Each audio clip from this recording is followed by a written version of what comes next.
Welcome to part 1 of 5 about how to enter in a retail order. The audience to be watching the series itself are the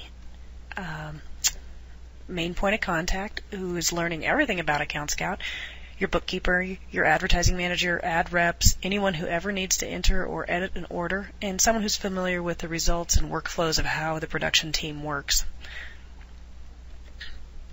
Things to bring the session are any steady ads or till further notice ads you have going on for the next 6 to 12 months.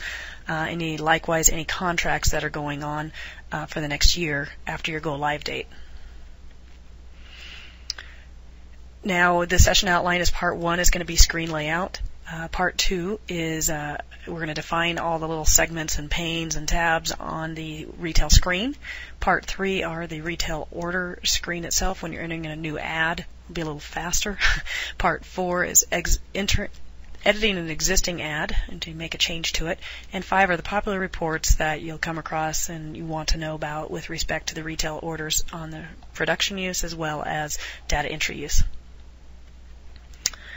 To customize the layout screen, here is the desired, I think the easiest view of the screen layout that's ideal for a wide monitor having a 1680 by 1050 resolution.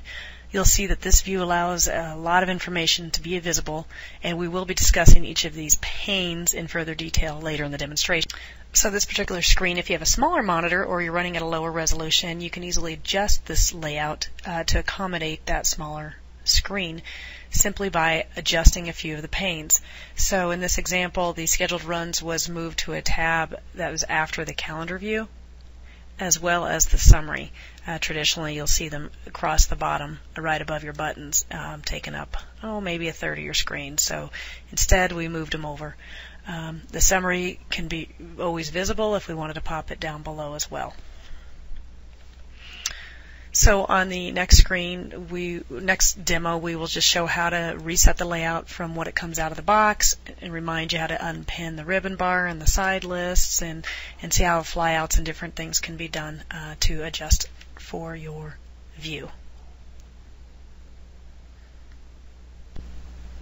Okay, so here is Account Scout as it ships, off the shelf with fitting into a regular square monitor that maybe many of you have converted from. And as we progress into the widescreen world, we would suggest different layouts. So with respect to the small monitor, though, I did want to bring up the point. Occasionally, it does still get tight with when you don't have a real low resolution, and you can then hide your panes here, and I then could have a flyout, and then I can be doing my work that way. Some people are very comfortable with that method, and some are not.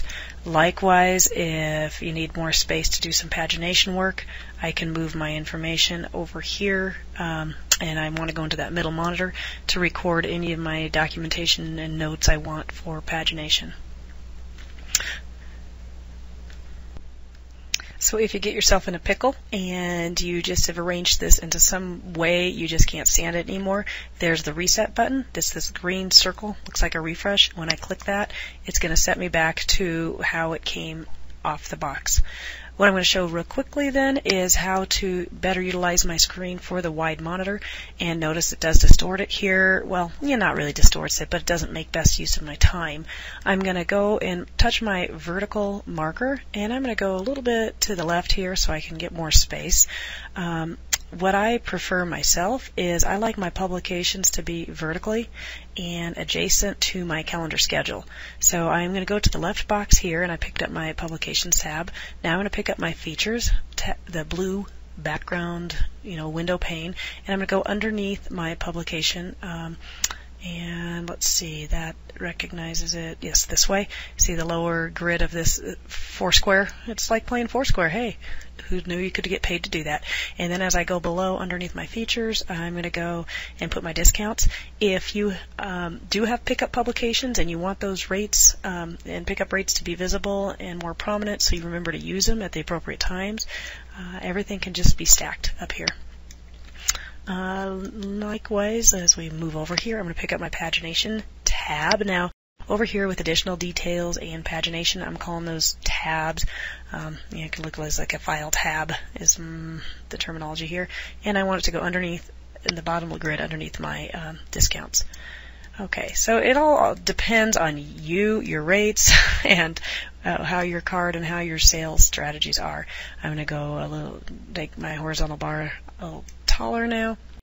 And I'd like my ad copy to be more visible always, so I know I am booking the proper ad. So if you can see, it's very hard to tell, but I'm going off to the left of my calendar, and I'm going to make this a little wider and move it over. Go to my calendar schedule, and I can get my scheduling wizard and have my calendar all be visible all at once. So there you go. I have my height, and the screen is ready to go and ready to work. Thank you. This concludes part 1.